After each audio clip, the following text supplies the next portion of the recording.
ధూళినైన నన్ను దూతగా నిలిపావు, ఎన్నిక లేని నన్ను ఏలికగా చేశావు. ధూళినైన నన్ను దూతగా నిలిపావు, ఎన్నిక లేని నన్ను ఏలికగా చేశావు. భూమి విరిగి ఫలమిచ్చెను, మేఘమిరిగి వర్షమొచ్చెను, రొట్టె విరిగి వృద్ధి చెందెను, నన్ను విరిచి వాడుకోమయ్యా.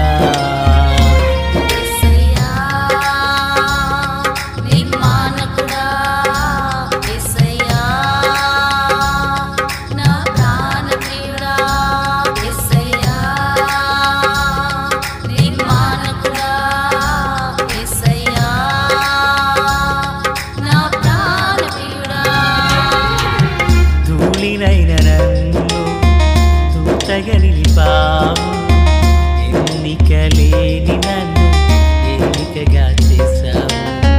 ధూళినైన నన్ను దూతగా నిలిపావు, ఎన్నిక లేని నన్ను ఏలికగా చేశావు.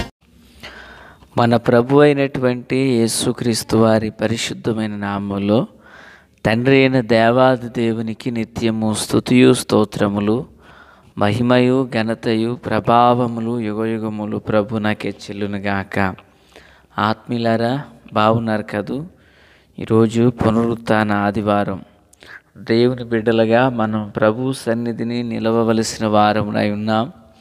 అంత మాత్రమే కాదు, అనేకుల కొరకు ప్రార్థించవలసిన బాధ్యతయు మనము కలిగిన వారం. చూచితము నేటి దిన వాక్య ధ్యానమై ఆదికాండము 44వ అధ్యాయం 20 నుండి 30 వరకు ఉండిన వాక్య భాగము 20వ వచనాన్ని నేను చదువుచూ ఉన్నాను. అందుకు మేము, మాకు ముసలివాడైన తండ్రియు అతని ముసలితనమున పుట్టిన ఒక చిన్నవాడును ఉన్నారు. వాని సహోదరుడు చనిపోయెను, వాని తల్లికి వాడొక్కడే మిగిలి ఉన్నాడు. వాని తండ్రి వానిని ప్రేమించుచున్నాడని చెప్పితిమి. ప్రార్థన. తండ్రి దేవా స్తోత్రం. చదవబడిన వాక్యం మీది వినుచున్న వారందరూ మీ వారు. మీ దాసుడనైన నన్ను పూర్ణముగా మరుగు చేసి దైవస్వరమును వినిపింపచేయమని, మీరాకడ కొరకు రాజ్యం కొరకు సిద్ధం చేయమని యేసయ్య మహోన్నతమైన నామంలోనికి ప్రార్థించిన మనవులన్నీ పొందియున్నామని నమ్ముచున్నాము మా పరమ తండ్రి. ఆమెన్. ఆత్మీయులారా, బాగున్నారు కదూ? ఈ చదవబడిన వాక్య భాగంలో యూదా తన తండ్రికిచ్చిన మాటను నిలవబెట్టుకుంటకు పడిన ప్రయాసమును మనం ఇందులో చూస్తున్నాము. దగ్గరగా ఈ 11 వచనాల్లో 20 నుండి 30 వరకు ఉండిన ఈ వచనాలలో యూదా యొక్క ప్రయాస, తన తండ్రికిచ్చిన మాటను నిలవబెట్టుకోవడానికి తను పడుతున్న ప్రయాసను చూస్తున్నాము. ఆత్మీయులారా, వినాలి. యోసేపు వెండి గిన్నెను బెన్యామీను గోనెమూతిలో ఉంచి తన యొద్దనే ఉండిపోవాలన్న ఆశ ప్రకారంగా బెన్యామీను చిక్కుపడ్డాడు. వాళ్ళందరూ తిరిగి ఐగుప్తుకు వచ్చారు. ఇప్పుడు యోధా తెగించి మాట్లాడుతూ యోసేపుతో, యజమానుడా, మీరు గడిచిన సమయంలో మమ్మల్ని అడిగారు.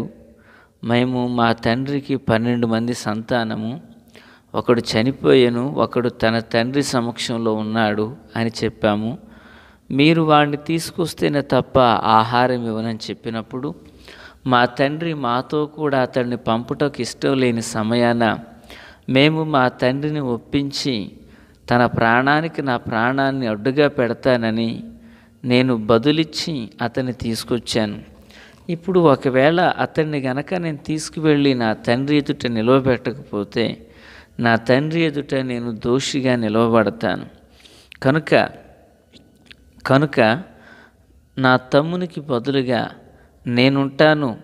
ఇప్పుడు గనక నా తమ్ముడిని నేను అనగా బెన్యామీను తీసుకువెళ్ళి నా తండ్రి ఎదుట నేను నిలవబెట్టకపోతే నా జీవితాంతం ఆ నింద నా మీద ఉంటుందని యోధా మాట్లాడుతున్నాడు. ప్రియులారా, ఈ సందర్భం మనందరికీ తెలిసిందే. యోధా బెన్యామీను విషయమై యోసేపు దగ్గర పూట పడుతున్నాడు, అతన్ని తీసుకువెళతాను అని.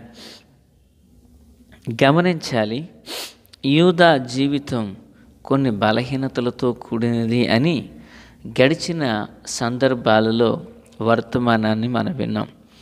అయితే అతడి జీవితంలో కొన్ని బలహీనతలు చోటు చేసుకుని ఉన్నాయి, కానీ బలహీనతలతోనే తన జీవితాన్ని తాను ముగించలేదు. ఏం చేశాడు అంటే, ఆ బలహీనతలన్నింటినీ జయించి దేవుని కృపకు అప్పగించబడి తనకి తండ్రికి ఇచ్చిన మాటను నిలవబెట్టుకోవడానికి తనను తానే అప్పగించుకోవడానికి ఇష్టపడుతున్నాడు. దేవునికి స్తోత్రం. ప్రియులారా, మరలా గుర్తు చేస్తున్నాను, తన తండ్రికి ఇచ్చిన మాట విషయంలో తాను ఎక్కడ తప్పిపోవలసి వస్తుందో అని చెప్పి తనను తాను అప్పగించుకోవడానికి ఇష్టపడుతున్నాడు. నా దేవుని పిల్లరా, క్రీస్తునందు నాకు అత్యంత సన్నిహితులారా, జీవము కలిగినటువంటి దేవుని బిడ్డలుగా మన ఆత్మీయతలో, మన ఆధ్యాత్మిక జీవితంలో గ్రహించవలసిన సత్యం ఏంటంటే, ఈరోజు మనము కూడా రక్షించబడినప్పుడు, మనము కూడా ప్రభువులోనికి విశ్వాసంతో మన ఆత్మీయ యాత్రను కొనసాగించడం ప్రారంభించినప్పుడు మనము కూడా తండ్రికి ఒక మాట ఇచ్చాం, ఇక నెన్నటికీ నేను లోకం వైపు చూడను అని, ఇక నెన్నటికీ నేను మరలా మరచిన పాత జీవితానికి మరలా బయలువెళ్ళను అని. కానీ ఈరోజు ఎంతమంది దేవుని మాటకు లోబడి దేవుని కృపకు అప్పగించుకున్న వారు ఉన్నారు? మీకు గుర్తున్నదా? యొప్తా దేవునికి మాట ఇచ్చాడు, నా ఇంటి ద్వారము నుండి ఎదురుగా వచ్చినదేదో, నేను విజయం నొందినప్పుడు వచ్చినదేదో దాన్ని బలిగా అర్పిస్తానని. ఆ మాట ప్రకారంగానే తాను నిలవబడి మాటను నెరవేర్చాడు. అద్భుతం. మాటకు తాను నిలవబడ్డాడు కనుక తన గర్భాన పుట్టినటువంటి ఆ బిడ్డ కూడా, నీవు దేవునికి మాట ఇచ్చావా, వెనుతీయకుము అంటూ తండ్రికి భరోసానిచ్చింది. ప్రియులారా, ఎంత గొప్ప సాక్ష్యం. అయితే ఇక్కడ యోధాను కూడా మనం గమనించినప్పుడు, యోధా తన తండ్రికి మాట ఇచ్చాడు. ఏమని? తండ్రి, ఏ విధము చేతనైనా బెన్యామీనును నేను తీసుకువస్తాను, బెన్యామీనును మీ ఎదుట నేను నిలవబెడతానంటూ యోసేపు తన తండ్రికి సాక్ష్యం ఇచ్చాడు. దేవునికి స్తోత్రం. ప్రియులారా, ఇప్పుడు ఆ మాటను నిలవబెట్టుకొనుటకు తనను తానే యజమాని అయిన యోసేపునకు అప్పగించుకుంటున్నాడు. దాసుడిగా ఉండడానికైనా ప్రాణం పెట్టడానికైనా యోధా సిద్ధమయ్యాడు. హల్లెలూయా! ఎంత అద్భుతం. తన సహోదరుని తండ్రి ఎదుట నిలవబెట్టడానికి తన ప్రాణాన్నైనా పణంగా పెట్టుటకు గాను యోధా ఇష్టపడ్డాడు. మాట తప్పనివాడిగా, ఆ మాట తన జీవితంలో మాట తప్పితే జీవితాంతం ఆ నింద తన మీద ఉండిపోద్దేమోనని ఉద్దేశంతో తనను తాను అప్పగించుకుంటున్నాడు. ఈ మాటలు వినుచున్న ఆత్మీయులారా, ఈరోజు మనకు పరమున ఒక తండ్రి ఉన్నాడు. ఆ తండ్రి ఎదుట మనతో ఉన్నవారిని, అనేక మందిని, ఆత్మలను మనం నిలవబెట్టవలసిన వారమునై ఉన్నాం. ఒక యూదా తన ప్రాణాన్నైనా పణంగా పెట్టడానికి ఇష్టపడుతున్నప్పుడు దేవుని పిల్లలుగా మనం ఎందుకు ఆ పని చేయకూడదు? ఈరోజు దేవునికి మనం ఎన్నిసార్లు ప్రార్థనలో, ప్రేరేపణలో, హృదయ తీర్మానంలో ఎన్నిసార్లు మనం దేవుని దగ్గర తీర్మానం చేసుకోలేదు, ఎన్నిసార్లు మనం ప్రభు దగ్గర ఒప్పుకోలు చేసుకోలేదు. ఆత్మీయులారా, ఒకసారి పరిశీలన చేసుకుందామా? ఎన్నిసార్లు మనం ఇచ్చిన మాటకు నిలవబడి ఉన్నాం, ఇచ్చిన మాటకు లోబడుతూ ఉన్నాం. ఇక మీదట వచ్చే సంవత్సరం నుంచి అలా ఉండనయ్యా, ఇలాగా ఉంటాను అనుకున్నాం. కానీ ఇదిగో 2025వ సంవత్సరం ఆరంభమై దగ్గరగా 18 రోజులు గడిచిపోతున్నాయి. కానీ మనలో మార్పు అనేది ఏమైనా వచ్చిందా? తండ్రి సముఖంలో మాటకు నిలవబడి ఉన్నామా?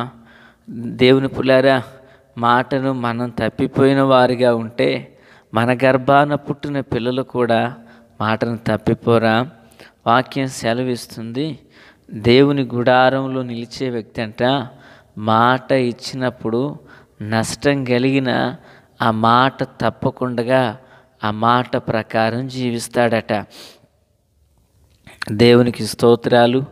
ఆత్మీయులారా, జీవము కలిగిన దేవుని పిల్లలుగా మన ఆధ్యాత్మిక జీవితంలో ప్రభువును కలిగిన వారమై మనము ప్రభువుకి ఏ మాట అయితే ఇచ్చామో ఈ సంవత్సరం ప్రార్థించుట మాననయ్యా, ప్రతిరోజు వాక్యం చదువుట మాననయ్యా, ఒక్క ఆదివారం కూడా నీ సన్నిధికి మానకుండా నేను వస్తానయ్యా, సహవాస నియామక కూటాల్లో నేను పాల్గొంటానయ్యా, నా వంతులో కొంతమంది ప్రజలకు రక్షణ సువార్తను అందిస్తానయ్యా, నన్ను నేనే మీ చేతులకు అప్పగించుకుంటూ ఈ లోకంలో మీ కొరకు ఒక సాక్షార్థమైన జీవితాన్ని జీవిస్తానయ్యా అంటూ ఏ మాటనైతే మనం ప్రభు దగ్గర తీర్మానించుకున్నామో ఆ మాటకు ఓ యోధా వలె, ఓ యొప్తా వలె మనము నిలిచియుందుము గాక. ప్రియులారా, ఆత్మీయులారా, గమనించాలి.